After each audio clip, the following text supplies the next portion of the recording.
দীর্ঘদিন ধরেই হাওড়া পৌরসভার ৪ নম্বর বড় অফিসে একাধিক বেআইনি কাজকর্মের অভিযোগ উঠেছিল। শুধু তাই নয়, বড় অফিসের ঠিক পাশেই অবস্থিত পুরসভার উপস্বাস্থ্য কেন্দ্রটিতে রোগীরা সঠিক সময়ে এবং সঠিকভাবে চিকিৎসা পরিষেবা পাচ্ছিলেন না বলে ক্ষোভ বাড়ছিল স্থানীয় বাসিন্দাদের মধ্যে।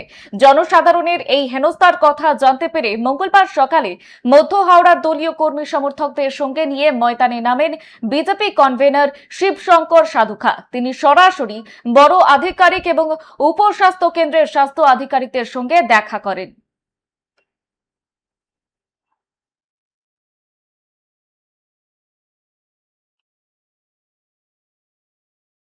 এ বিষয়ে বিস্তারিত জানবো, আমাদের সঙ্গে সরাসরি রয়েছে আমাদের প্রতিনিধি সৌরভ সর্দার। সৌরভ, ঠিক কি জানতে পারছো এই যে পুরসভার বড় অফিস স্বাস্থ্য কেন্দ্রে এই যে বিজেপি পরিদর্শন করেছে, ঠিক কি কি অভিযোগ রয়েছে স্থানীয়দের? দেখো বর্ষা, একেবারেই বলে রাখি, এই যে হাওড়ার ৪ নম্বর বড় অফিস, এখানে দীর্ঘদিনের একটা অভিযোগ ছিল।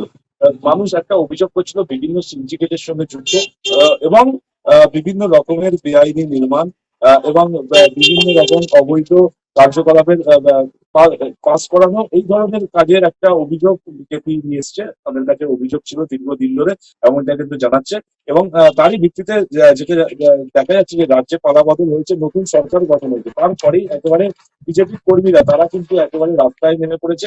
যেমনটা আজ যে বিষয়টা দেখা গেল, মধ্য হাওড়া বিধানসভা কেন্দ্রের যিনি বিজেপি কনভেনর শিবশঙ্কর সাধুকা, তিনি কিন্তু ওই মধ্য হাওড়া এলাকার সমস্ত বিজেপি কর্মীদের নিয়ে তারা এই ৪ নম্বর যে বড় অফিস, সেই বড় অফিসে পৌঁছান এবং সেই সমস্ত আধিকারিকদের সঙ্গে কথাবার্তা বলেন।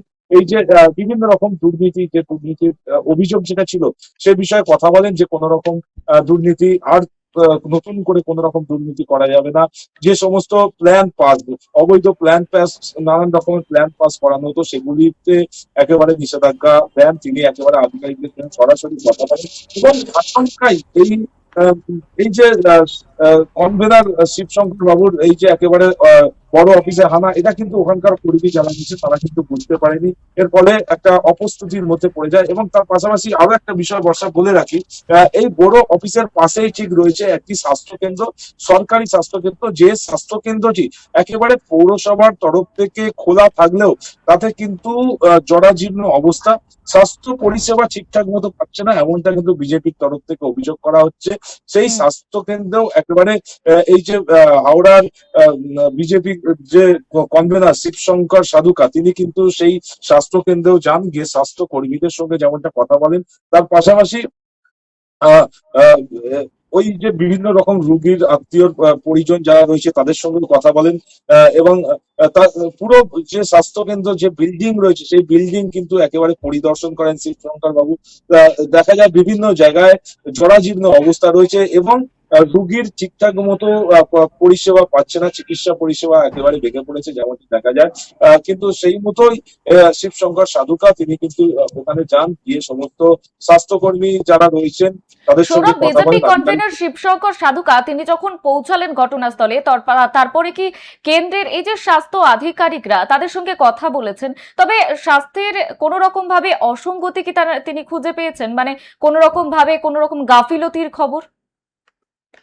একেবারেই দেখো বর্ষা, দীর্ঘদিন ধরে তৃণমূল সরকারের আমলে এই যে স্বাস্থ্য কেন্দ্রগুলো একেবারে অচল হয়ে পড়েছিল, এমনটা কিন্তু বিজেপির তরফ থেকে অভিযোগ করা হচ্ছে। যেমনটা বিল্ডিং এর অবস্থা জরাজীর্ণ, তেমনটাই কিন্তু স্বাস্থ্য পরিষেবাই একেবারে জরাজীর্ণ হয়ে উঠেছে। বিজেপির তরফ থেকে এমনটাই কিন্তু জানানো হচ্ছে। আর সেই স্বাস্থ্য পরিষেবা যাতে সাধারণ মানুষ সঠিকভাবে পায়, সেই দিকটা একেবারে যেমনটা বিজেপির পক্ষ থেকে নজর রাখছেন।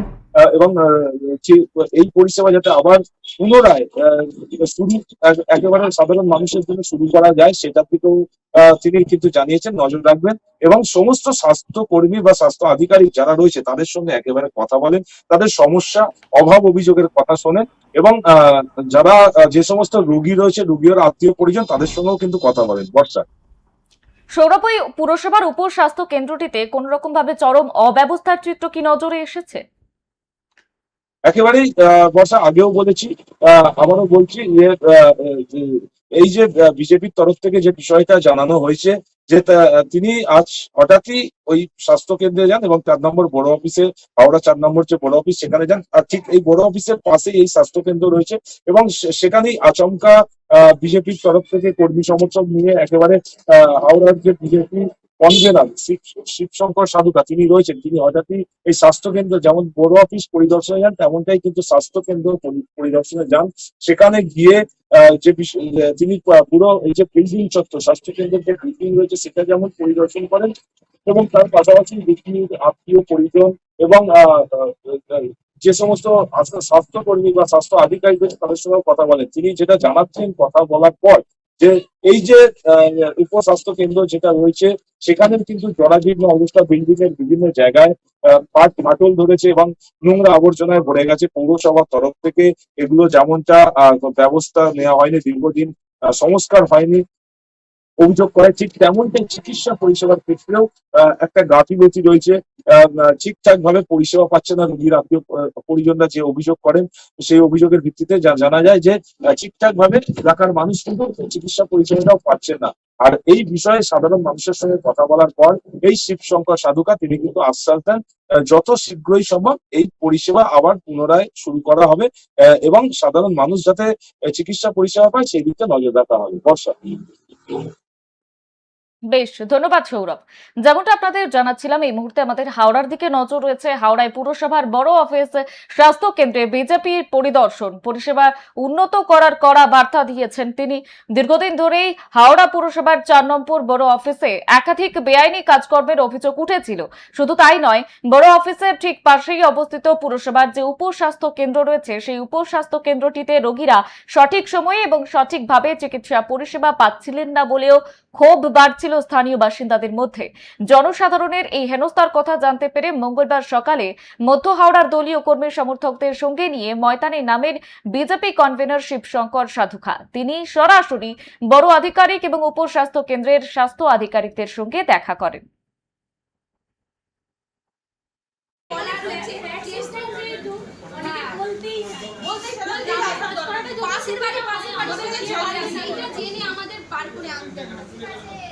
আমরা প্রচন্ড সমস্যার মধ্যে কাজ করি, মানে আমাদের ওপর থেকেও যেমন চাপ থাকে, নিচ থেকেও আমাদের চাপ থাকে, কিন্তু আমরা কাজ যখন করি কিন্তু সেই অ্যাপ্রিসিয়েশনটা আমরা পাই না। পুরো বিষয়টা যেটা হয়ে আছে আমি আপনাদের বলি, পুরো বিষয়টা সম্বন্ধে আপনারা জানেন কি পরিস্থিতি কি চলছে। এবার একটা জিনিসকে ঠিক করতে গেলে একটু সময় লাগবে এবং যথেষ্ট দেখছেন আপনি যে আমাদের মুখ্যমন্ত্রী কি হারে এবং দ্রুত ট্রেন করি, কিন্তু আমরা অপমান সহ্য করে আজ আমরা আশা কর্মীরা কিন্তু এক কথা বলেছিলাম, একটা কথাই বলে কথা বলার পর তবে ইমিডিয়েট আমার মনে হয় না কিছু হবে। ঠিক আছে, টাইম সময় দিতে কিন্তু কাজটা